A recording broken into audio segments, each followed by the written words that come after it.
You are writing wrong. No matter what kind of writing you do, books, poetry, hell, songwriting, you are doing it completely wrong. All these other gurus and all these other writers that are telling you how to do this and that are telling you complete lies. And in this video, I'm here to guide you exactly how to not only be a better writer, but also how to be more creative and impressive to everyone around you for every situation. If you don't know me, I am Arnel Arcega. I am the teacher involving reading, writing, and just being a healthy writer like myself. I've been writing for several years now, officially turning 16 as of recording this video, and I've been doing this for countless months and years. I spent plenty of hours writing all types of formats, and I'm going to document my journey of every single one of them throughout my life. Beginning with school and work, I haven't had a job yet, but it's a similar case between that and school. They share many overlines that can be documented no matter what kind of career you're doing. With school, it's a pretty easy metric to look at it. You look into elementary and middle school, you're learning all these grammatic and alphabetical terms, but you're also improving on your own writing. This comes with our own communications. The more you communicate ideas, the better you will seem in the long run. It doesn't matter if you're the largest billionaire in the world or the poorest slump. Creative minds need a space to breathe, and that's what school does. However, as you progress through high school, many of you felt this experience, but pages continue to get longer. College professors tell you to write 12 pages that don't really matter to anything, and it's a waste of time. I don't even think they read the whole pages at this point. So why bother in trying to write something so long in which you're just not going to improve on it? Let's be honest. You are writing way less than you should. Now, yes, writing more pages is something that should be counted. The number of pages is important, and how well you write, no matter what kind of piece you're doing, is great in what you see. But let's break it down even further. Many teachers suggest just doing a one-pager whenever it's required. One-pagers seem like a lot because it's a full one page, and this usually involves 5 paragraphs or hell, just one really long paragraph. I'm here to shut that idea up and to explain how to do it correctly. I've been told that I've done excellent one-pagers, when, if I'm perfectly honest, I did horrible at them. The grammar wasn't all too great, I just exaggerated my words, and yet that's what made me realize something. The more you take in words and the more you exaggerate them further, the more intelligent you seem. It doesn't matter what you say exactly, but rather it's just demonstrating what you explain. And this can be shown with words such as long and just explanatory words that will continue making sure that your writing is fulfilling. Now, usually I don't suggest this advice with books and other forms of media that we'll get to later in this video. But with school in particular, it comes as a metric that not only people nowadays don't take seriously, but health teachers didn't even take seriously a few years back. Just with the idea of AI now growing, we can see that no one reads. I honestly doubt any English teacher reads entire pages of essays, when really, why should they? Picture your situation as the English teacher. Why bother reading the entire text when honestly you could just get an AI to do it? So long as you don't use AI in these cases and really just coming up with words, the better you get. Now, I suggest using your own mind to write an idea, but it's because without AI, you have more space to not only be more creatively free, but to give in more space later. I'll talk about AI when we get to a later medium, but for now, with school, it's important to see why AI matters and why taking in other people's explanations is a better case than using AI itself. Now, this can come easily. I grew up watching many long YouTube videos, and I just copied the way they wrote their scripts. Many YouTubers go hand in hand, unlike me, who just shadow balls it. But there's also a great idea of just seeing how far you can come along with a piece of text, and you can just explain it so thoroughly well that it doesn't matter if it's too bad or too horrible. After all, it's school. This is the part where I'd say writing is the least important. It should come as no surprise, though, that writing is important in the cases of college, but when it comes to simple explanatory assignments, they can be done rather easily just by taking the time and breathing with it. So long as you have a good idea of your language and how well you can explain things, writing in school will be so easy that all you need to do is just simply write more. The next medium I want to talk about is poetry. Poetry is one of those cases completely opposite to school. It's smaller, way condensed, and it's something so simple yet so complex and complicated. I've tried writing poetry throughout my life, and I noticed that it takes plenty of time to read. I looked over one of my old journals recently, and I noticed how much poetry I delved into and how confusing it can be if not handled correctly.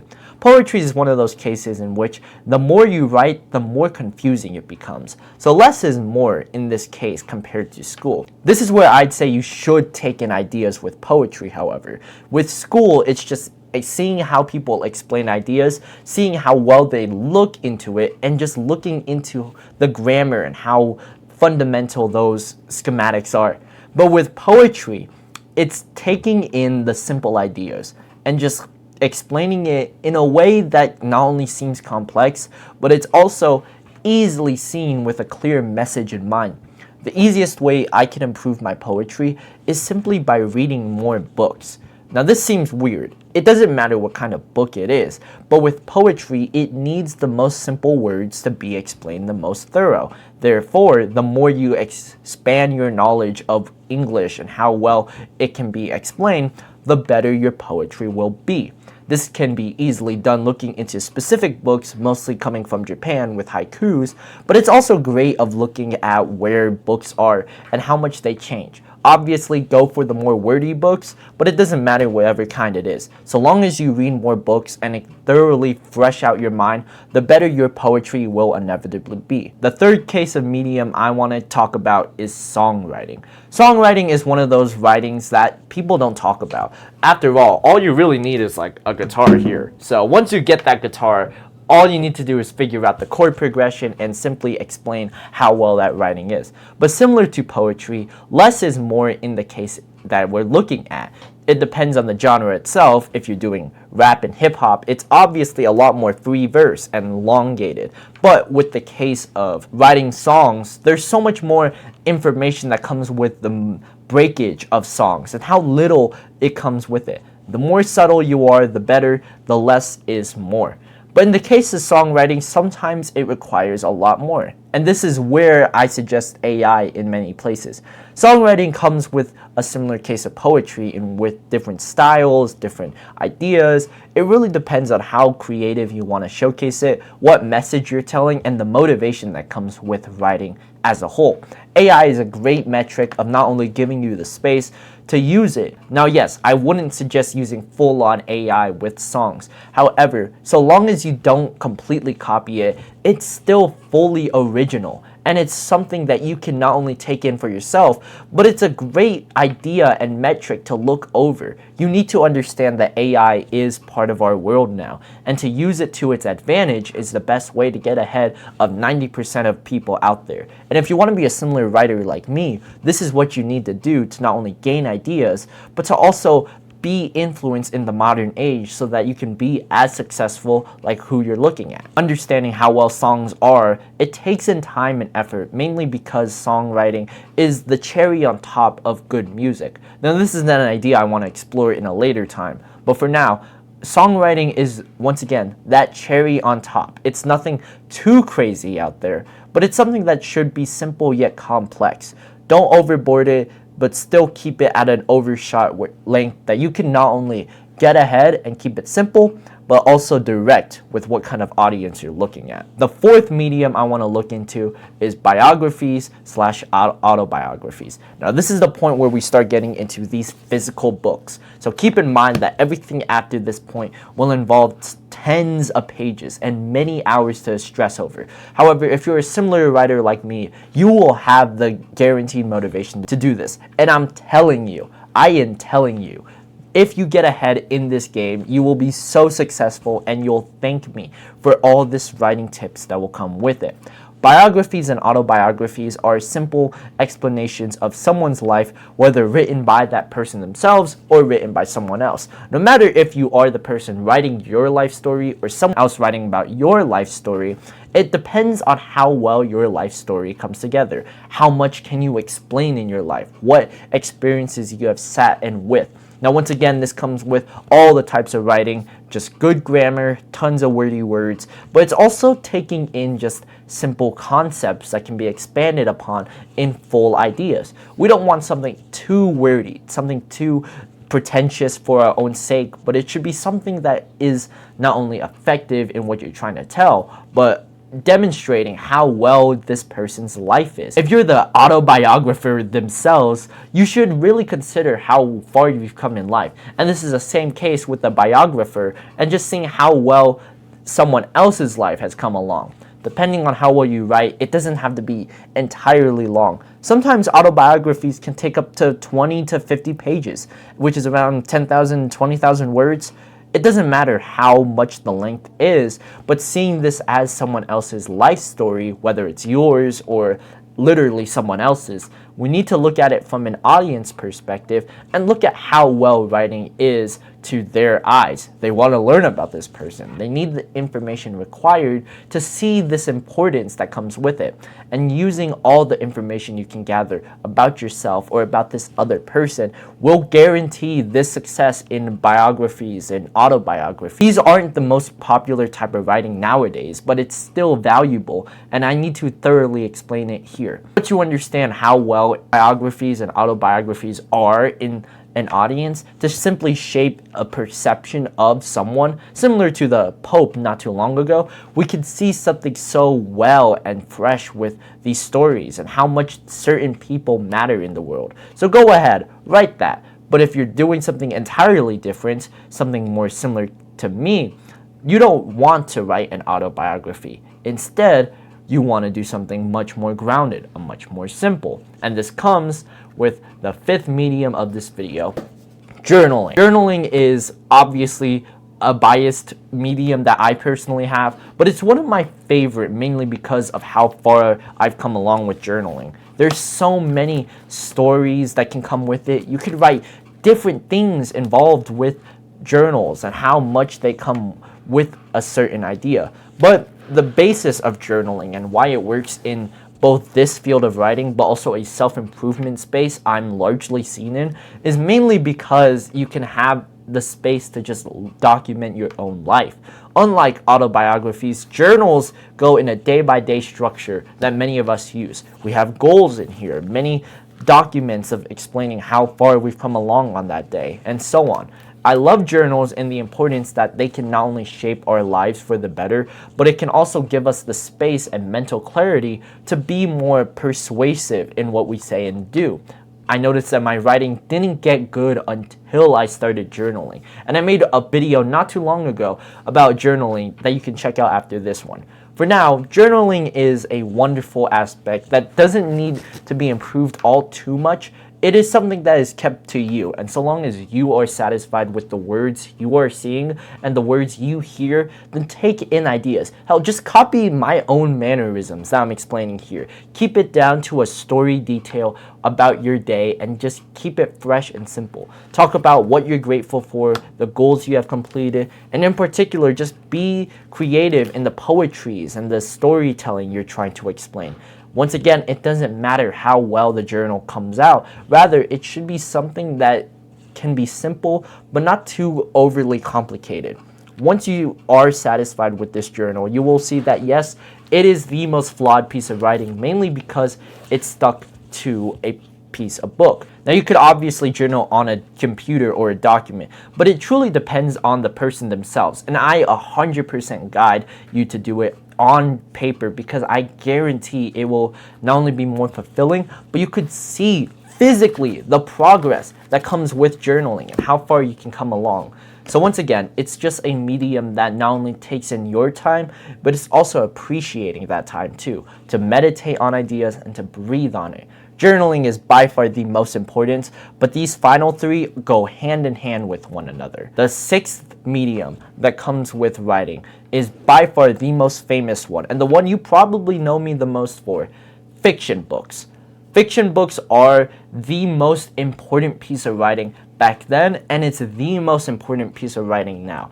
Obviously, you can learn from nonfiction, which I'll get to later, but fiction books themselves have such a wonderful history that comes with it. It doesn't matter if you're like the longest Harry Potter book or whatever kind of story you're trying to tell. Fiction books have a way of centering a message, and I'll explain the importance of storytelling at another date. For now, though, fiction books can be improved simply by sitting with the book.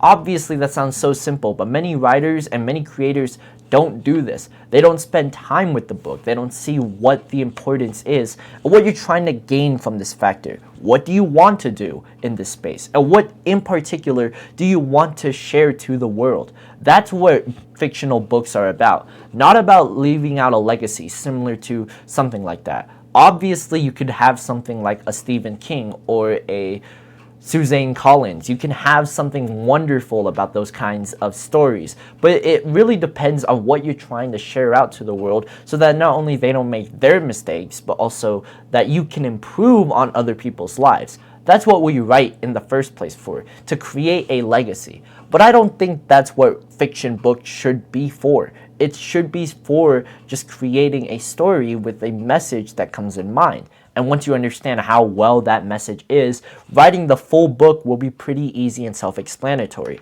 Now, obviously, like a journal, it will take pages, which is why I go in this order of school, poetry, songwriting, and then just keeps on going from there. Because once you get to this level of books, it's the highest level you can ever get to. And with fiction books in particular, it's the easiest and most self-explanatory one because you're creating a story. This can be complex and complicated with a web full of ideas, but when it comes to a fictional story being broken down to itself, like all these books here, it will just take in time and effort.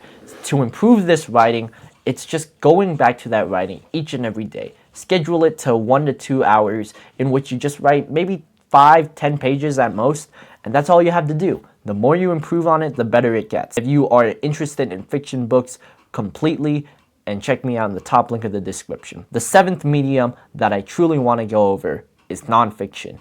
The complete polar opposite to fiction books, and they do a similar case to fictional stories in that they tell a full-on idea, but instead of a complete story, they share out a specific message. Now, this isn't like self-help, but it does do a similar case of just sharing out one key central idea so that you can learn and improve. That's what we want out of an audience of book readers. We want them to learn, to be more sophisticated with ideas so that they can gain the knowledge to be successful. And this is what nonfiction books do excellently. They tell a certain agenda that needs to be done, all the while still getting in the information required. It mostly is in academics, sure, but you could still do different types of nonfiction stories like cooking books, as well as just taking in computer ideas or something like that.